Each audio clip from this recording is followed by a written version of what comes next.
In March of 1857, a woman who was known only as Marie was brought to the auction block at Ryan's Slave Mart in Charleston, South Carolina. Slave traders who had seen thousands of people sold.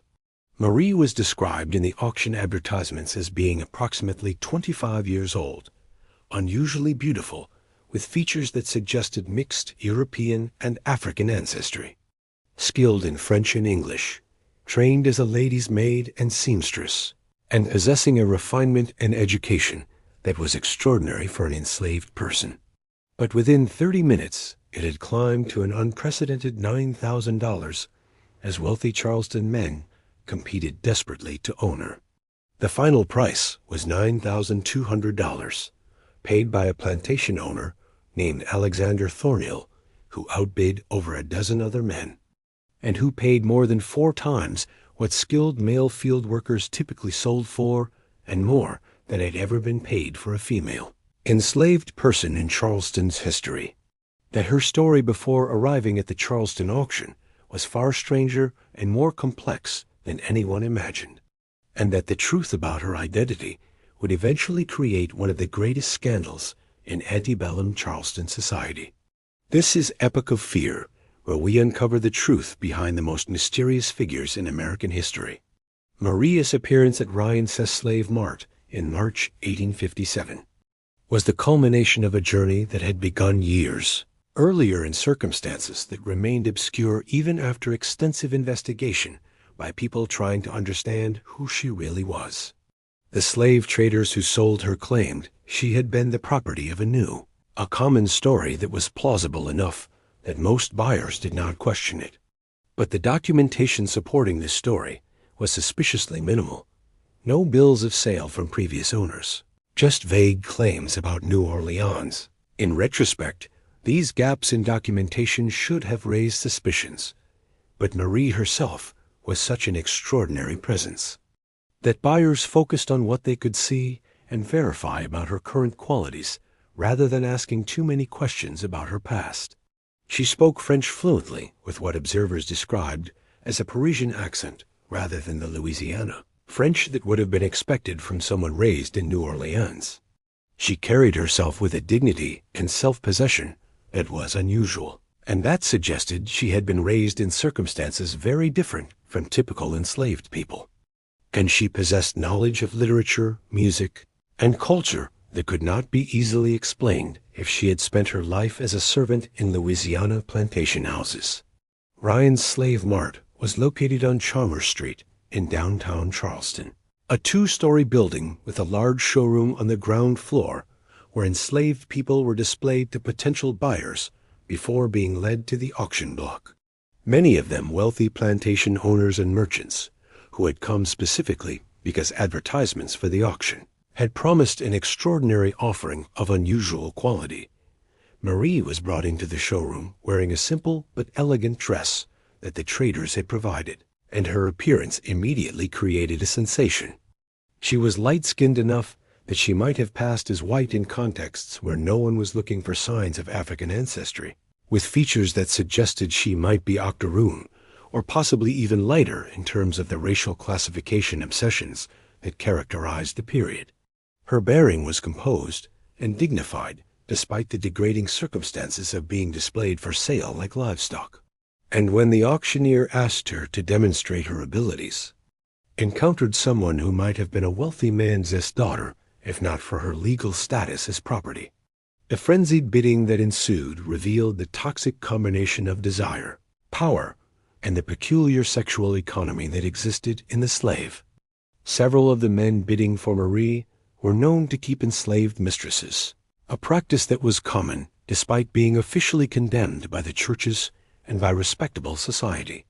Others were bidding on behalf of wives who supposedly wanted skilled ladies' maids, but who also wanted servants who would reflect well on the household status and refinement. But the intensity of the bidding suggested that many of the men saw Marie as something more than just a domestic servant, or even as a potential mistress. They saw her as a prize, a possession that would demonstrate their wealth and power, and that would be the envy of other wealthy men. The fact that she appeared to resist the entire process seemed to increase rather than decrease men's desire to own her. She represented a challenge, something that would need to be broken and controlled, who were accustomed to absolute power and who wanted to assert that power over someone who seemed too refined and too self-possessed to be enslaved. Alexander Thornhill, the man who ultimately won the bidding at $9,200, was a plantation owner in his mid-40s who had inherited substantial wealth from his father and who had a reputation for collecting beautiful things, including art, thoroughbred horses, and enslaved women who met his exacting standards for appearance and refinement. Thornhill was married to a woman from a prominent Charleston family, and he had 4 children. But he also maintained a separate household on his plantation outside Charleston, where he kept enslaved women who served various purposes, including sexual availability.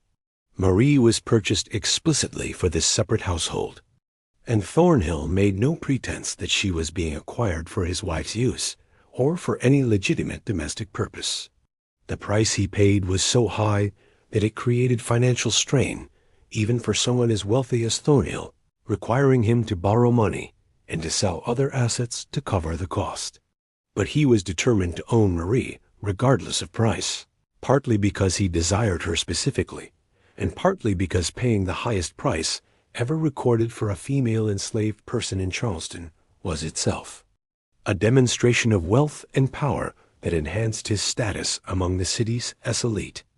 But what Thornhill and the other bidders did not know, what Marie had concealed through careful performance during the auction, and what would only emerge over the following months, was that Marie was not actually the person the slave traders had claimed she was. The truth about her identity was so extraordinary that when it eventually became known, it would create a scandal that forced powerful men to question their assumptions about race, slavery, and the nature of the people they bought and sold as property. Marie's real name was not Marie, but was Angelique Deschamps, and she was not from New Orleans, but from Paris, France. She was not of mixed European and African ancestry, but was fully European, a French woman who had been born free in Paris in 1831, and who had lived the first 24 years of her life as a free person in France, before circumstances that she would later partially explain had resulted in her being in the United States in 1856. Being kidnapped by slave traders who recognized that her appearance and abilities would make her valuable in the Charleston market, and being sold into slavery despite being legally free and despite being white enough that in any other context she would have been recognized as such. The story of how Angelique Deschamps became Marie, the enslaved woman, was complex and required understanding both the vulnerability of women traveling in the antebellum United States and the complete absence of safeguards that might have prevented free people from being kidnapped and sold into slavery. Angelique had come to the United States in 1856, according to accounts she would later provide, as the companion to a wealthy American woman who had been traveling in Europe and who had hired Angelique as a lady's maid for the journey back to the United States. The details of this arrangement and of what happened to the American woman after they arrived were never fully clarified. But at some point in late 1856, Angelique found herself alone in a southern city, probably New Orleans, without money or connections or proper documentation of her free status. She spoke limited English at that time and did not understand American racial classifications or the danger she was in as a lone woman without visible means of support in a slave society. Slave traders who specialized in capturing free black people and selling them into slavery recognized Angelique as valuable, kidnapped her, and began the process of transforming her into an enslaved person by confiscating any documentation she had of her free birth, creating false papers showing her as enslaved property, and holding her in a private jail where kidnappers kept victims until they could be sold at auction in locations far from where they had been captured. The transformation of Angelique into Marie involved both physical coercion and psychological manipulation designed to break her resistance and to make her perform the role of an enslaved woman convincingly enough that buyers would not question her status. The traders who held Angelique understood that her unusual refinement and her French language skills would make her extremely valuable if presented correctly. But they also knew that she needed to behave submissively enough that buyers would not suspect anything was wrong. They told Angelique that she was hundreds of miles from any French speakers or anyone who might help her, that she had no documents proving her free status, and that if she claimed to be free, she would simply be punished as a lying slave trying to escape. They told her that under American law, she could be enslaved simply through sale, regardless of her actual legal status if she could not prove otherwise, and that challenging her enslavement would result in her being sold to the worst plantation they could find, where she would be worked to death in cane fields. They promised that if she cooperated and performed well at auction, she would be purchased by a wealthy man who would keep her as a house servant, where she would have relatively comfortable conditions compared to field slaves, but that if she resisted, she would be beaten and sold to brutal masters who would destroy her. This combination of threats and promises was sufficient to make Angelique agree to cooperate at the Charleston auction, to present herself as Marie without claiming her free status, and to accept that her best chance of survival and of eventual freedom was to be purchased by a wealthy man who might eventually be convinced to free her, or who might provide conditions where escape would be possible. The months following the auction saw Angelique living at Thornhill's plantation as Marie, maintained in a cottage that Thornhill had furnished for his enslaved mistresses, and subjected to sexual exploitation that constituted rape regardless of any appearance of consent, because enslaved women had no legal right to refuse their owners. Angelique's experience at this period was traumatic and degrading, but she also used the time to learn English more fluently, to observe how the American South functioned, and to try to find some way to prove her free status and escape from slavery. She wrote letters in French to people in Paris, including family members and former employers, hoping that someone would respond and provide documentation that could prove she had been born free. But she had no way to mail these letters without Thornhill's knowledge and without his permission, which he would never grant. She tried to convince Thornhill that she was actually free and that she had been kidnapped and sold illegally. But Thornhill dismissed these claims as obvious lies that enslaved people sometimes made when trying to escape their owners.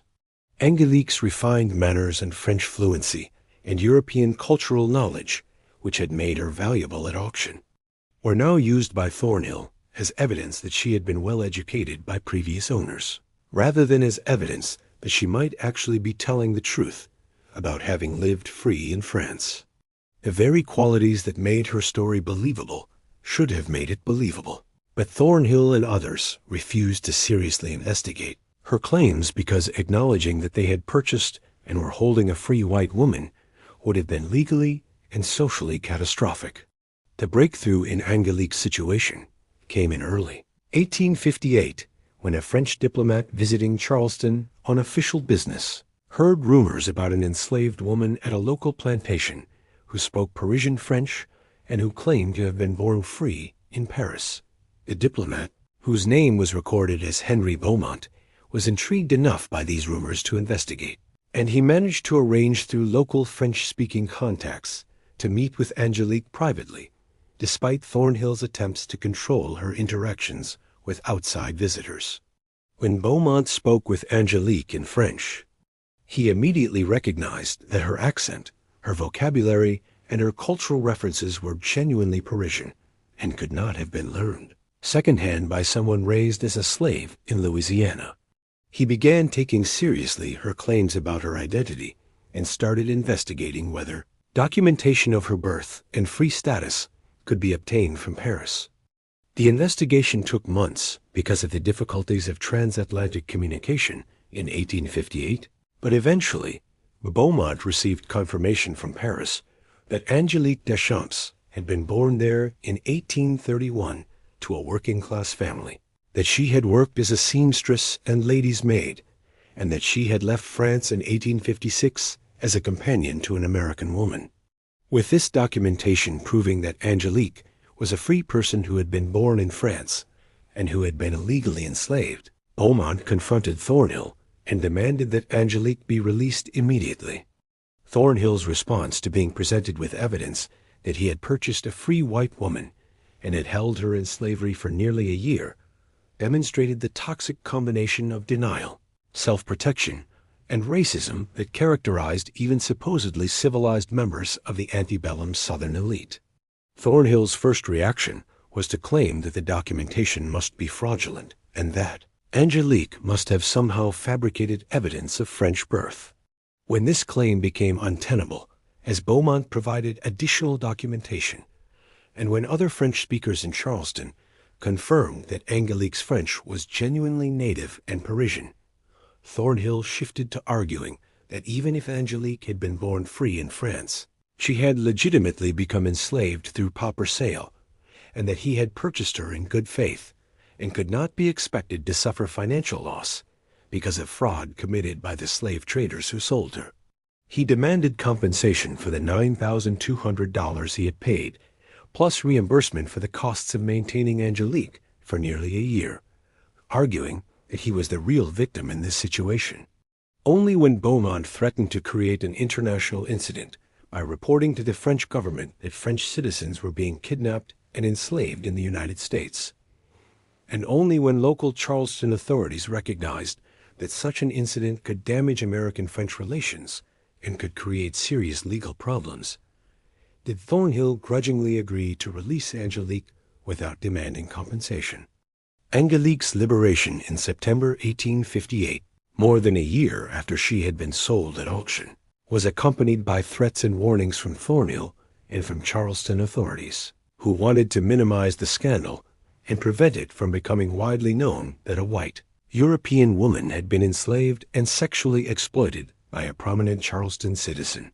Angelique was told that if she discussed publicly what had happened to her, she would face legal retaliation, including possible prosecution for fraud or for making false claims against respectable citizens.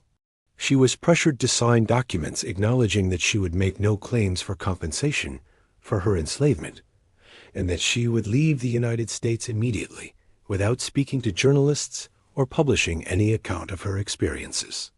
Beaumont arranged for Angelique to travel under French diplomatic protection to New York, and from there to France, where she arrived in late 1858 after an absence of over 2 years.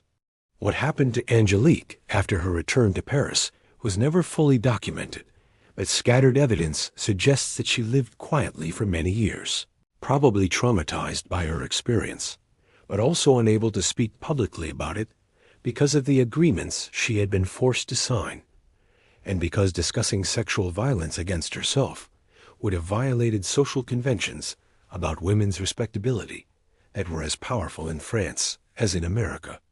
The scandal of Angelique's enslavement and liberation was partially suppressed, but could not be completely hidden, and knowledge of it circulated through Charleston society, creating embarrassment and prompting questions about how such a situation could have occurred. The slave traders who had originally sold Angelique were investigated, but faced no serious consequences because they claimed they had believed she was legally enslaved property when they purchased her from others, and because tracing the chain of custody back to her original kidnapping proved impossible. Thornhill faced social criticism and mockery for having paid $9,200 for someone who turned out to be a free white woman, but he also received some sympathy from men who argued that he was a victim of fraud and that he had acted in good faith. The broader questions raised by the case about how many other free people might have been illegally enslaved, about whether the systems for documenting and verifying enslaved people's status were adequate, and about what recourse people had if they were wrongly enslaved, were mostly ignored because acknowledging these questions would have threatened the stability of the slave system. The case was eventually buried through a combination of official suppression, social pressure against discussing it, and the outbreak of the Civil War, which created new concerns that overshadowed historical scandals. The recovery of Angelique's story by historians occurred gradually through examination of diplomatic correspondence between French representatives in the United States and their government in Paris, Through fragmentary mentions in Charleston newspaper archives, and in private letters and diaries of people who knew about the case, and through oral traditions in Charleston's French-speaking community that had preserved knowledge of the French woman who was enslaved and freed. The full details were not reconstructed until the late 20th century, when researchers with access to both French and American archives could piece together what had happened and could confirm that Angelique Deschamps was a real person who had been born free in Paris in 1831, who had been kidnapped and enslaved in the United States in 1856 to 1857, and who had been freed through diplomatic intervention in 1858. Her case became important to historians studying the illegal enslavement of free people, documenting that such enslavement was not just a theoretical possibility, but was an actual practice that affected numerous people, and demonstrating how difficult it was for victims to prove their free status and escape once they had been absorbed into the slave system. The broader significance of Angelique's case extended beyond her individual story to illuminate systemic vulnerabilities in how slavery functioned and how it was enforced. The fact that a white European woman could be kidnapped and sold into slavery demonstrated that the system depended not on objective assessment of people's legal status, but on power dynamics and on the presumption that anyone being sold as a slave must be legally enslavable. The slave traders who sold Angelique faced no consequences because they could claim they had relied on documentation that turned out to be fraudulent. But this meant that there were no effective safeguards against knowing or reckless mistakes in determining who was or was not enslaved. The fact that Angelique's claims about being free were dismissed by Thornhill and by others who encountered her demonstrated that enslaved people had essentially no credible voice in asserting their own status, that even obviously unusual circumstances, like a person speaking Parisian French and claiming European birth, were not sufficient to trigger serious investigation, and that the system presumed enslavement was correct unless overwhelming evidence proved otherwise. And the fact that Angelique required intervention by a foreign diplomat to secure her freedom demonstrated that the legal system provided no realistic remedies for people who were wrongly enslaved, that without powerful outside advocates, the system would not self-correct, even in obvious cases of illegal enslavement. The question of how many other people experienced similar illegal enslavement without having Angelique's extraordinary luck of being noticed by a French diplomat who took her claims seriously has been investigated by historians with sobering results. Research into kidnapping and illegal enslavement in the antebellum period has documented hundreds of cases where free black people were kidnapped and sold south. And while most of these cases involved people who were legally free under American law rather than foreign citizens like Angelique, the mechanisms were similar, and the difficulty of proving free status and escaping enslavement was equally severe. The number of people who were illegally enslaved but never escaped or were never documented will never be known. But historians estimate it was substantial, possibly numbering in the thousands over the decades that slavery operated. Angelique's case is unique primarily because she was European, and because her case involved international diplomacy that created better documentation than most illegal enslavement cases generated. But the fundamental dynamics of her experience, being kidnapped, being sold despite being legally free, having claims of free status dismissed, and being trapped in slavery without effective legal recourse, were shared by many people whose stories are lost to history. The moral questions raised by Angelique's case remain potent even 165 years after it occurred. Thornhill paid $9,200 for a human being whom he intended to sexually exploit, and when confronted with evidence that she was actually free, his response was to demand compensation for his financial loss, rather than to express horror at having enslaved and raped a free woman. The slave traders who sold Angelique faced no consequences for selling a free person into slavery, and likely continued their business, knowing that similar mistakes or deliberate frauds would not be punished. Charleston society was more concerned with suppressing scandal and with investigating how the system had allowed such an injustice, or with making changes to prevent similar cases. And the legal framework provided no remedy for Angelique, beyond diplomatic intervention, which was only available to her because she was a foreign citizen. American-born free people who were illegally enslaved had no such recourse and would have remained enslaved for life. These failures were not aberrations, but were features of a system designed to maximize the power of slaveholders and to minimize protections for enslaved people, even when those people were legally free, demonstrating that slavery corrupted not just individual morality, but institutional structures and legal systems. What became of Angelique Deschamps after her return to Paris in 1858 remained largely unknown until recent research uncovered partial information about her later life. She apparently lived in Paris for several decades, working again as a seamstress and maintaining a low profile, probably traumatized by her experiences in America and unable to speak openly about what had happened to her. She never married and apparently had no children. She died in Paris in 1903 at age 72, having outlived by decades the men who had enslaved her and having witnessed the American Civil War and slavery's abolition from a distance. Before her death, she apparently provided a brief account of her American experience to a French journalist who was writing about slavery, but she requested that it not be published until after her death because she feared retaliation or scandal. This account was published in a French periodical in 1904, but it attracted little attention and was forgotten until historians researching illegal enslavement rediscovered it in the 1990s and realized that it documented an extraordinary case of a European woman being enslaved in the antebellum South.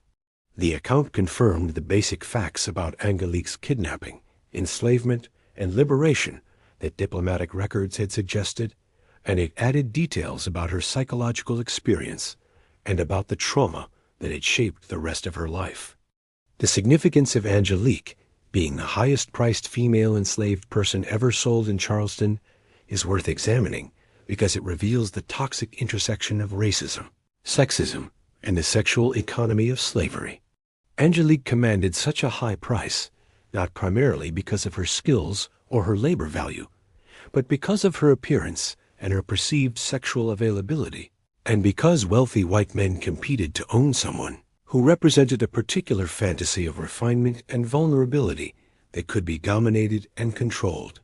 The fact that she appeared to be of mixed race, rather than fully black, probably increased her value in the eyes of buyers, who fetishized light-skinned enslaved women, and who associated lighter skin with greater beauty and refinement, according to racist aesthetic hierarchies. The irony that Angelique was actually white, and that her European refinement was genuine rather than the product of being a well-trained enslaved person, added an additional layer to the situation. But in the moment of the auction, the buyers did not know this and would not have cared. What they valued was the appearance and the fantasy rather than the reality. This commodification of women's bodies and sexualities was endemic to slavery and was one of its most morally repugnant features, reducing human beings to objects whose value was determined by how they might satisfy men's desires.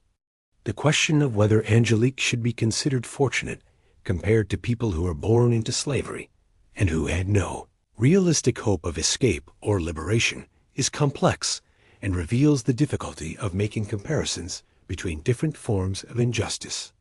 On one hand, Angelique had experienced freedom and would regain it after approximately 18 months of enslavement, while people born into slavery often live their entire lives as property.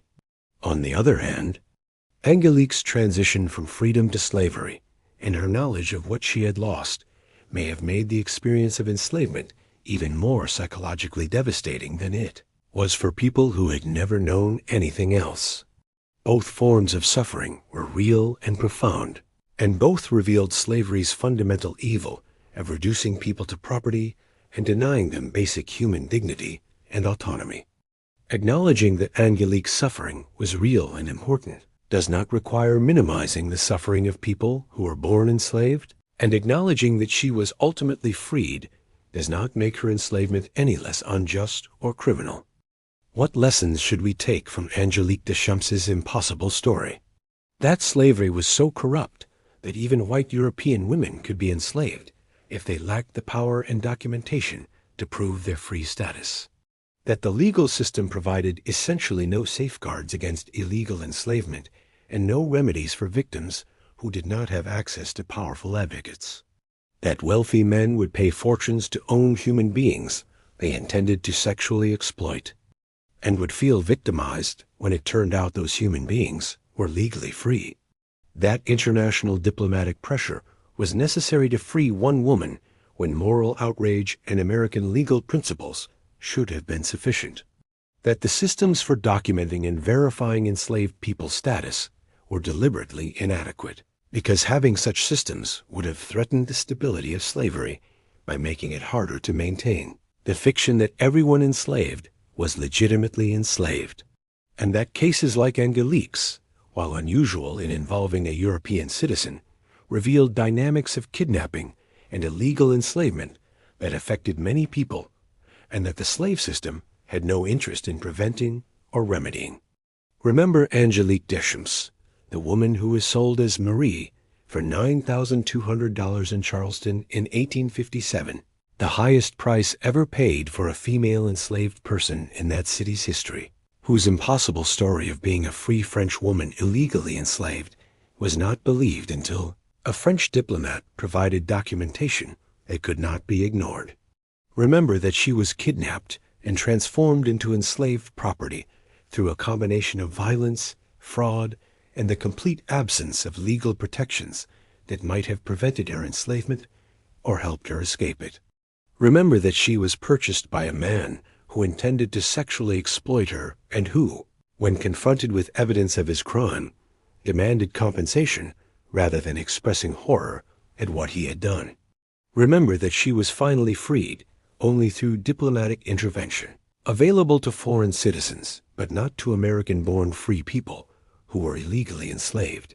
Remember that she lived the rest of her life traumatized and silenced, unable to speak publicly about her experience until after her death. And remember that while her case is documented and can be studied, many other people experienced similar illegal enslavement without leaving any historical record, their stories lost to time and to the deliberate destruction of evidence that characterized slavery's operation. What do you think about Angelique's story and about the fact that the slave system allowed even white European women to be enslaved if circumstances made them vulnerable? Do you think the men who purchased her should have faced criminal prosecution once her free status was proven? How should we understand cases of illegal enslavement in relation to the larger system of legal slavery? And what does it tell us about slavery that Angelique needed a foreign diplomat's intervention to be freed when moral principle and American law should have been sufficient? Leave your thoughts in the comments below. If Angelique's impossible story challenged your understanding of slavery's operation and demonstrated how thoroughly the system prioritized slaveholder interests over justice and human rights, hit that subscribe button for Epoch of Fear and smash the notification bell. We are committed to recovering the stories of people whose experiences were suppressed because they revealed too much about slavery's corruption and violence. Share this video with someone who needs to understand that slavery was even more corrupt and lawless than they imagine, and that even European citizens could fall victim to a system that had no effective safeguards against illegal enslavement. Remember Angelique Deschamps. Remember her impossible story. And remember that behind every auction, every sale, every enslaved person, there were stories of injustice that we will never fully know, but that we must never forget existed. Hit that subscribe button, and I will see you in the next investigation. Because at Epoch of Fear, we believe that every voice silenced by slavery deserves to be recovered, every crime concealed by power deserves to be exposed, and every impossible story deserves to be told so that we understand the full truth of what slavery was and what it did to the millions who suffered under it. Remember Angelique.